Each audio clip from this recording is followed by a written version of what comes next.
نازل کی مہربانی کی اللہ ان کا راستہ چاہیے غیر المغضوب علیہم ولا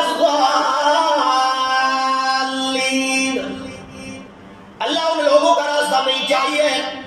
جن پہ تیرا غضب نازل ہوا غصہ نازل ہوا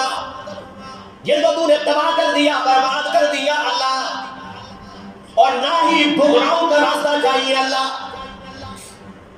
جو گمراہ لوگ ہیں ان کا راستہ بھی نہیں چاہیے 114 سورتوں میں اللہ نے ہدایت کا راستہ بتلایا ہے کہ ہدایت ہے کیا اس لیے فرمایا ھدی للمتقین اللہ سیدھا راستہ عطا فرما ہر نماز کی ہر رکعت کے اندر سورہ فاتحہ کو لازمی قرار دے دیا تاکہ تمہاری عبادت ایک دعا کے اندر آئے نا کہ اللہ ہمیں سیدھا راستہ عطا فرما اللہ نے فرمایا تم سیدھا راستہ